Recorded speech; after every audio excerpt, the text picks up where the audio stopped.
He's more of a man than you. My girlfriend mocked me cruelly after going to a hotel with a street racer. But now they're both passed after an illegal race crash, and I don't know whether to mourn or to be angry. It happened the night I heard her father screaming her name in the middle of the street. The roar of an engine faded into the distance, and I saw him collapse to his knees under the flickering streetlight. Hours later, I learned the truth. My girlfriend had died in a car crash with the man she betrayed me for. I'm in a very difficult situation, and I'd like your help because I'm very worried. I hope I don't go on for too long, but I need you to understand and also to get this off my chest. I'm 21 years old. I'm in college, and I live with my parents. I live in the same house where I grew up, where I've spent my whole life. Right across from our house lives our neighbor, Mr. Marcello. He had a daughter, Carolina. Since we were practically the only children on the block, we became great friends from a very young age. We practically grew up together. Carolina came to my house lots of times. My parents were delighted with her, and in the same way, I went to her house hundreds of times. Her father always seemed imposing to me. He was one of those big, burly guys, with a thick beard and an almost permanently serious expression. Many friends from school said they were afraid of him, because he always seemed to be watching everything as if he could see right through you. But I knew him better. Behind that facade, he was a kind, attentive man, always ready to offer you something to eat or a soda when you visited. Marcello worked at a local factory, and, despite his tough appearance, he had a reputation for being responsible and hardworking. What we all knew was that he was a widower. It was Carolina herself who told me when we were kids that her mother had died giving birth to her. Since then, her father had raised her alone. She said it naturally, as if it were something she had always known. We never heard Marcello talk about his wife. We also never knew another woman in his life. My mother, in confidence, once mentioned to my father that they should introduce him to a friend so he wouldn't be so lonely, but as far as I know, nothing ever happened. It was as if he had decided that his only mission in life was to raise Carolina.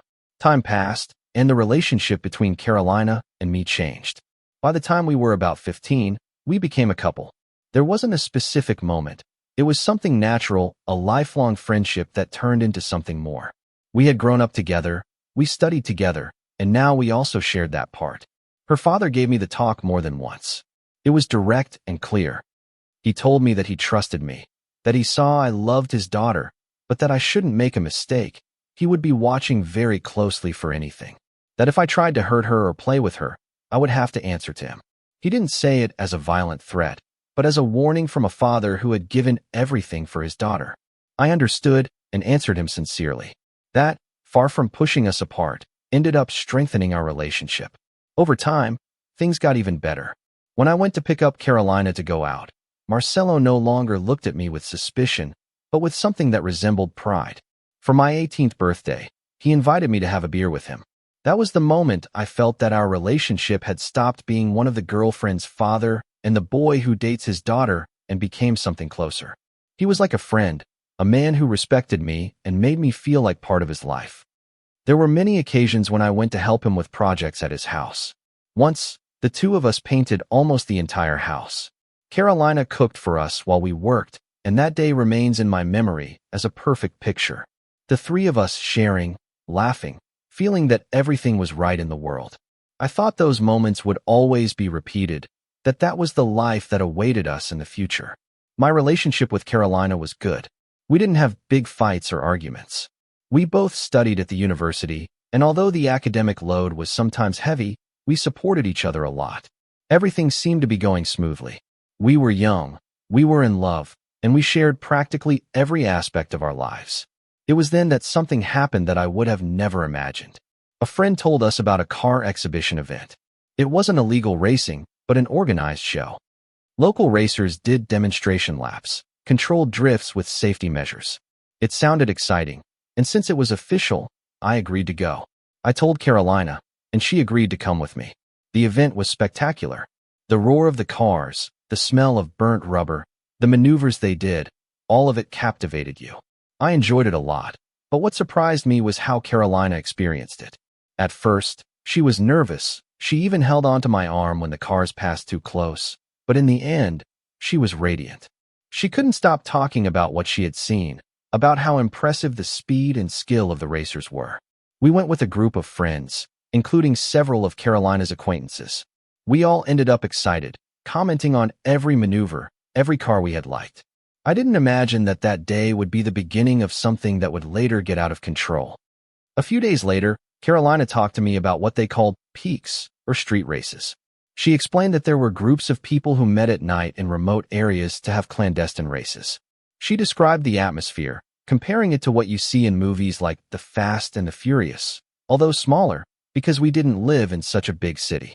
I understood the appeal, of course, the adrenaline, the atmosphere.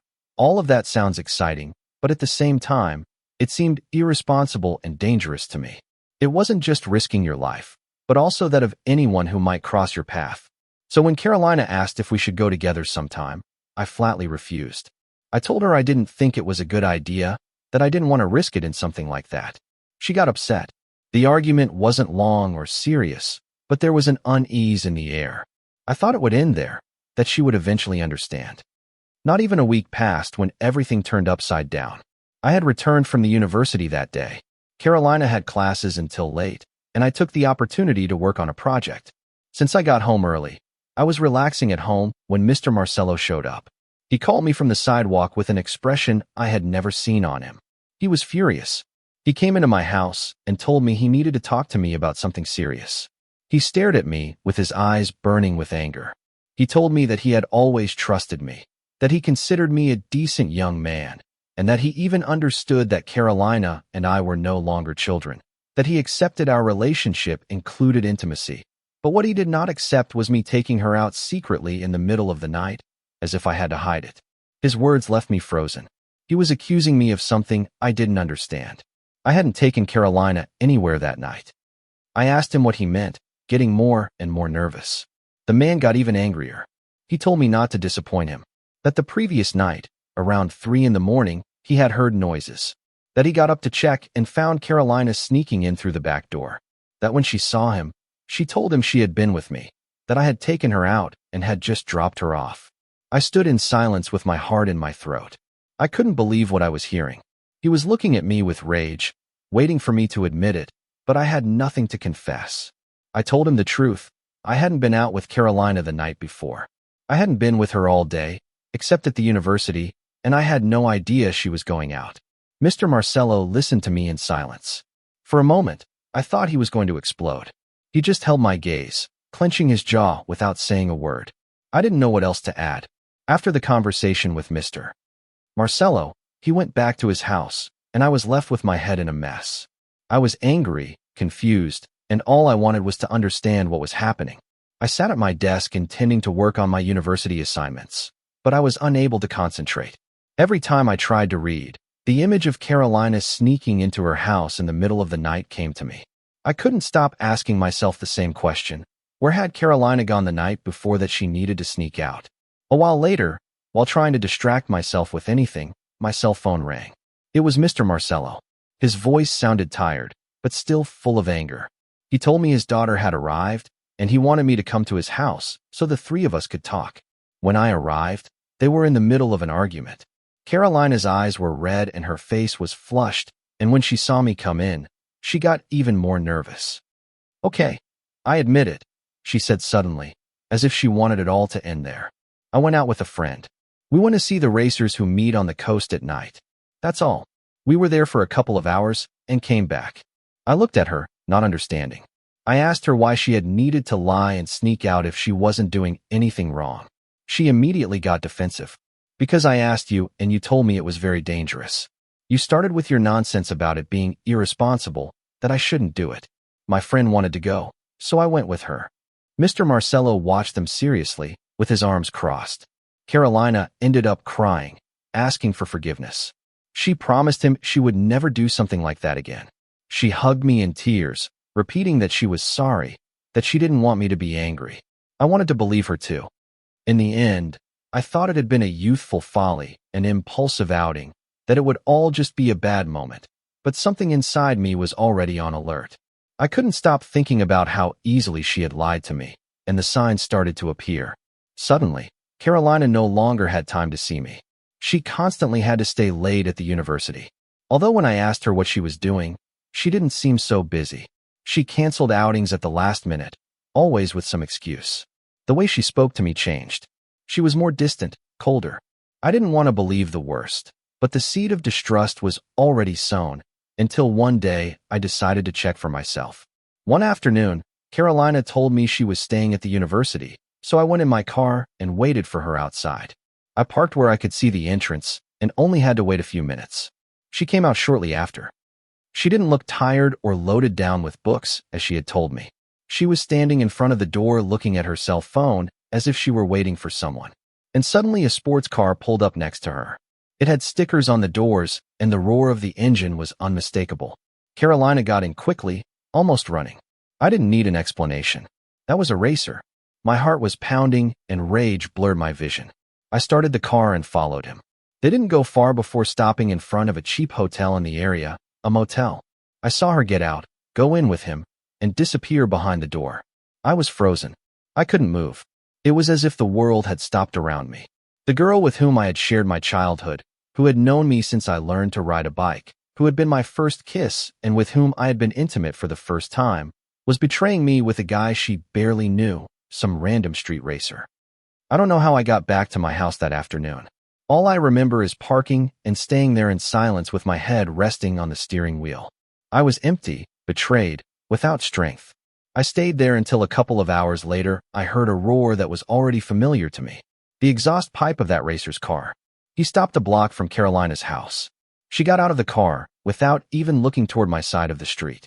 The guy accelerated hard, as if he wanted to make it clear he had been there, and then he left. Carolina started walking towards her house, calmly, as if she had done nothing. I got out of the car and confronted her. "Where the hell were you?" I blurted out, my voice trembling. She turned around, startled. "I was studying, like I told you." "And who was the guy who brought you?" I asked angrily. She got defensive, speaking louder. "Are you spying on me? Do I have to tell you which friends give me a ride?" I couldn't believe the audacity. We were arguing in the middle of the yard when the house door opened. Mr. Marcello came out upon hearing the shouts. I couldn't take it anymore. "Just say it, Carolina. What were you doing going into a hotel with that friend?" She fell silent with her face flushed. Her father looked at us, not understanding anything. Carolina tried to escape the conversation, turning her back on us. "Don't turn your back on me, Carolina. Face me and say, 'That's your lover,'" I shouted. Mr. Marcello stepped forward, getting between us. But Carolina, red with anger, threw the phrase at me that completely destroyed me. "He's more of a man than you." Having said that, she went into the house and slammed the door. I stood there paralyzed, feeling everything inside me break. Marcello was as shocked as I was. He said nothing, just looked at me with a distraught face. I couldn't stay there, so I went to my house furious, with rage and pain tangled in my chest. I don't know how to describe the betrayal I felt. I had heard many times that childhood loves don't always last, but I never thought it would end like that. Carolina was not only cheating on me, but she had said it to my face, in front of her own father. That night, Marcello came to look for me. He asked me to explain what had happened. I told him what I had seen, the hotel, the car. He listened to me in silence and, in the end, told me that Carolina had locked herself in her room and didn't want to talk to anyone. He apologized, regretting how everything had ended. He offered to have a beer with me like other times, but I couldn't. I was too hurt. I just wanted to be alone. I thought that was the end, that the worst had already passed, but I was wrong. That same night, around midnight, I heard screams that made me jump out of bed. It was Marcello's screams, desperately calling for Carolina. I looked out the window and saw him in his yard, shouting her name while a car I already knew sped away, roaring. I assumed that once again Carolina had snuck out to see that guy. It didn't even hurt anymore. It was just one more blow. It didn't matter. Hours later, at 6 in the morning, my mother woke me up. She had tears in her eyes and hugged me tightly. I still hadn't told her how everything had ended with Carolina, so I didn't understand what was happening. It was then that she gave me the news that turned my world upside down. Carolina had died during the night.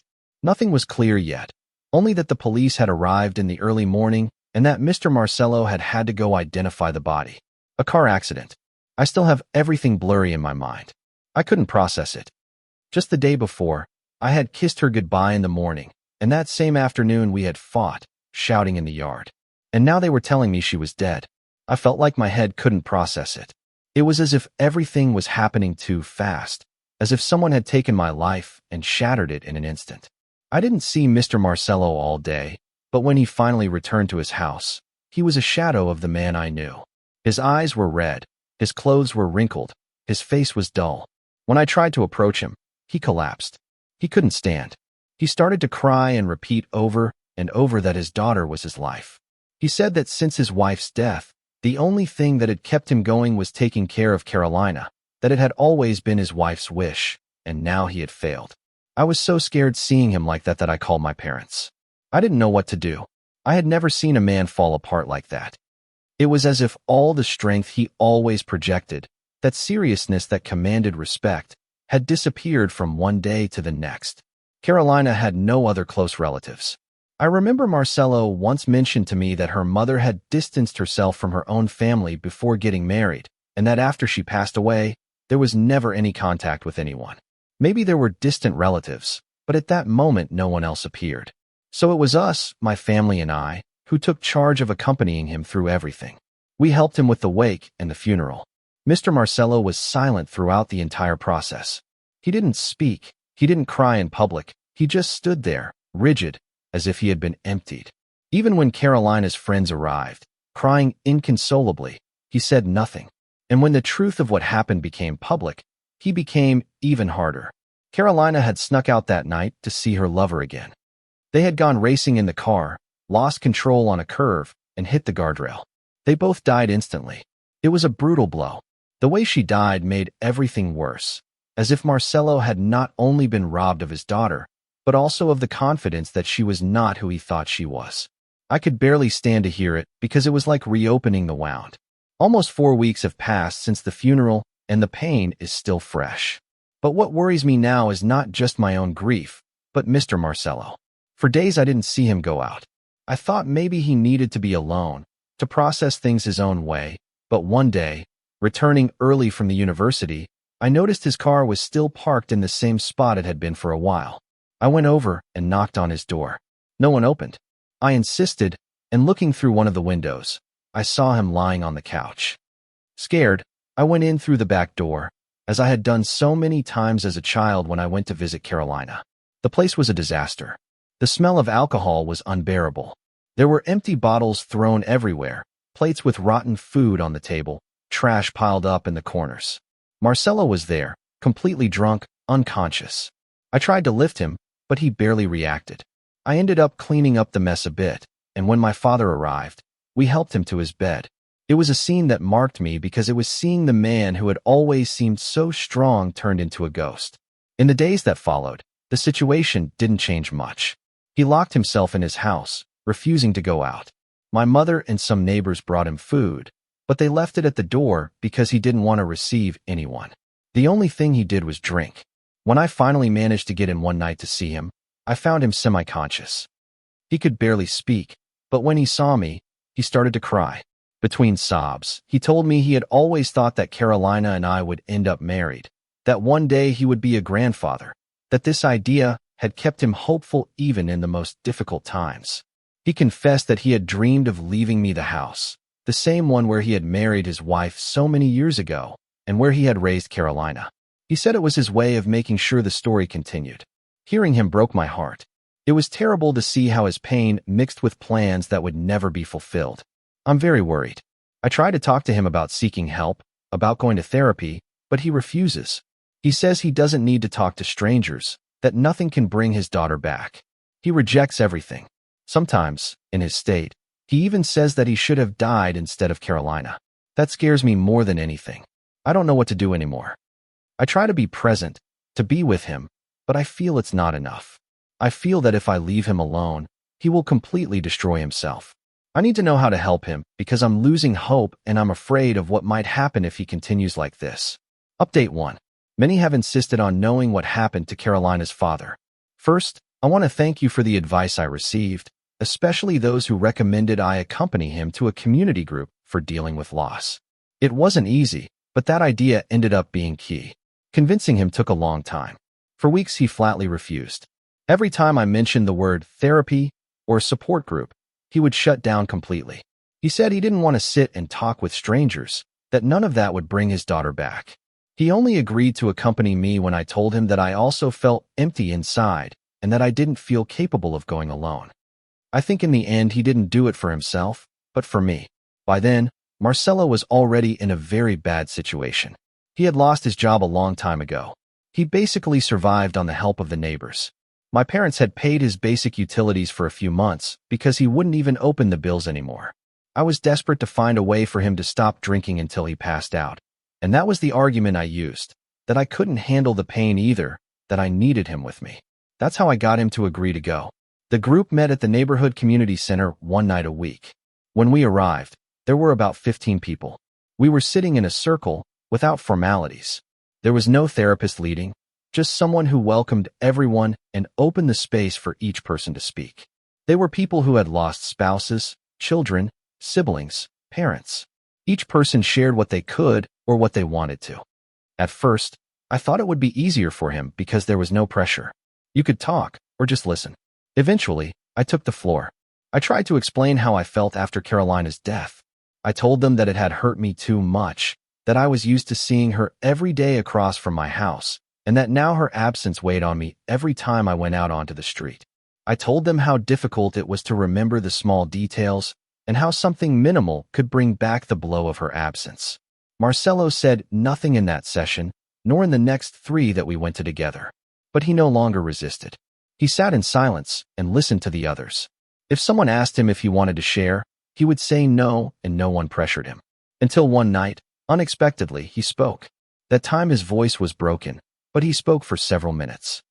He told how he loved his wife since he met her, that they married in love, that together they had bought the house, and that they had worked hard because they both wanted to have children. He said she had been everything to him. When she got pregnant, he was happy, but at the time of delivery, there were complications. He remembered that before entering the hospital, his wife had asked him for something, that if the worst happened, he should save their daughter. That decision came, and he complied. He asked the doctors to prioritize the baby, and so Carolina survived, but his wife died. From then on, he swore he would live for both of them, that he would take care of his daughter and raise her as a tribute to his wife. For years that was his purpose, what kept him going. But now, with Carolina dead, he said that everything lost its meaning. What hurt me the most was hearing him ask aloud, "Why did I let my wife die if in the end I also lost my daughter?" That was the breaking point. And at the same time, I think it was the beginning of something new, not because he was suddenly cured, but because he had finally said what he had been holding inside for decades. From that night on, something changed in him. We continued to go to the talks together. It was clear they were doing him good. He didn't always talk, but he listened attentively. Sometimes he would nod when someone told a similar experience, and, little by little, he began to feel part of the group. Almost 8 months after Carolina's death, one Saturday, I saw him in his garage. He was taking things out, airing out the house. I went over to help him, and he told me he needed to fix it up a bit to get it in order. It was the first clear sign that he was trying to regain some control. They also accepted him back at his job, although only part-time. He started working a few hours, enough to keep himself busy. However, there were weekends, especially on Saturdays, when I would find him drunk, lying on his living room floor. I visited him almost every day, and, although he tried to remain calm, it was clear that he was suffering a lot inside. Finally, he agreed to try a therapist. It didn't last long. He went to a few sessions, and then told me it wasn't worth it, that deep down he already knew everything the man could tell him. And then came the final decision. One afternoon he approached me and told me he was putting the house up for sale. I got worried. I asked him what he planned to do, where he would go.